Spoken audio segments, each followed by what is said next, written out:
इन दिनों आलोक और ज्योति मौर्य का मामला तूल पकड़ता जा रहा है। आलोक मौर्य ऐसे पहले पति नहीं जिसने सरकारी नौकरी और पद मिल जाने के बाद पत्नी पर छोड़ देने का आरोप लगाया है। हाल के दिनों में ऐसे कई मामले सामने आ गए जब कई सफल महिलाओं के पति ने यह आरोप लगाया कि पद और नौकरी मिलने के बाद उनकी पत्नी ने उन्हें छोड़ दिया। वहीं महिलाओं का आरोप है कि उसका पति उससे मारपीट और खराब व्यवहार करता था। चलिए एक एक करके कुछ कहानियां आपको सुनाते हैं। उत्तर प्रदेश के कानपुर से ज्योति मौर्य पार्ट 2 का मामला सामने आया। बताया जा रहा है यहाँ पति ने मजदूरी करके पत्नी को पढ़ाया लिखाया। पढ़ाई पूरी होने के बाद पत्नी की नौकरी लगवाई। नौकरी लगने के बाद पत्नी के सुर बदल गए। पत्नी पति से बोली कि तुम काले हो, तुम्हारा स्टेटस हमसे नहीं मिलता। बरेली की एसडीएम ज्योति मौर्य के बाद कानपुर का यह मामला सुर्खियों में है। अर्जुन ने पत्नी को पढ़ाने के लिए खुद मजदूरी की, पैसे इकट्ठा करके पत्नी की पढ़ाई कराई। वहीं जब पत्नी की पढ़ाई पूरी हो गई, पहली नौकरी दिल्ली में मिली। नौकरी चल ही रही थी कि अर्जुन को उस पर शक हुआ, जिसके बाद अर्जुन ने अपनी पत्नी को वापस बुलाया। फिर तमाम सोर्स सिफारिश के बाद अर्जुन ने कानपुर देहात के रसूलाबाद के नार खुर्द में बने स्वास्थ्य केंद्र में पत्नी की नौकरी लगवाई, जहां उसे अच्छी खासी पेमेंट मिलने लगी। यहीं से दोनों के बीच मामला बिगड़ने लगा। सविता के तेवर मिजाज सब बदलने लग गए। अर्जुन ने पत्नी पर आरोप लगाया कि नौकरी मिलने के बाद उससे दूरी बनाने लगी। वो कहती है तुम काले हो तो तुम्हारा स्टेटस मेल नहीं खाता।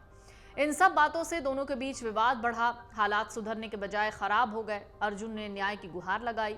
अर्जुन ने पत्नी की पढ़ाई के लिए काफी पैसे उधार लिए थे। इसके चक्कर में बकायेदार अर्जुन के घर अपने पैसे मांगने आने लगे, जिससे वो परेशान होने लगा। ये मामला ऐसे समय में सामने आया जब आलोक ज्योति मौर्य का मामला सुर्खियों में है। ऐसे में अर्जुन ने भी हिम्मत जुटाई और मीडिया के सामने अपनी बात रखी। अर्जुन ने बताया कि किस तरीके से वो अपनी पत्नी को पढ़ाने के चक्कर में कर्ज में डूब गया और किस तरीके से तकलीफ भरी जिंदगी गुजार रहा है। अर्जुन ने कहा जैसे मेरे साथ हुआ उसके साथ कोई भी व्यक्ति शादी के बाद अपनी पत्नी को नहीं पढ़ाएगा। महिला को सिर्फ घर की जिम्मेदारियों का बोझ उठाना पड़ेगा, जैसे पुराने समय में होता रहा। इधर उत्तर प्रदेश के प्रयागराज में रविंद्र कुमार नाम के शख्स ने कहा है कि पत्नी को उन्होंने जमीन बेचकर पढ़ाया, लेकिन यूपी पुलिस में नौकरी लगते ही उसने दूरी बना ली।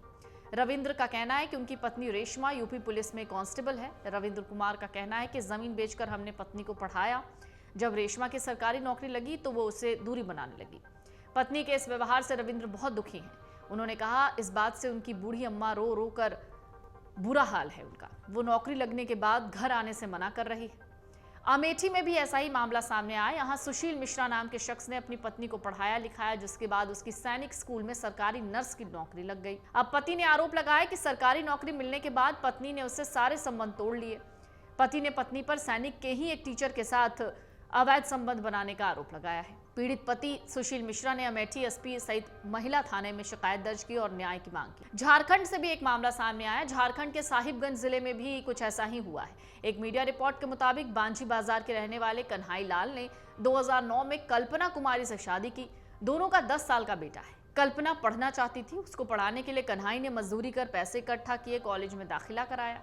कन्हाई ने कर्ज लेकर फीस और कॉपी किताब का खर्चा उठाया। पढ़ाई के बाद कल्पना की बतौर नर्स नौकरी लग गई, लेकिन बीते अप्रैल महीने में वो बेटे के साथ घर से निकल गई, जो अभी तक वापस नहीं आई है। कन्हाई ने अब अपनी पत्नी की गुमशुदगी की रिपोर्ट दर्ज कराई है। पुलिस इस मामले में छानबीन में जुटी हुई है। अमर उजाला अब आपके टीवी पर भी।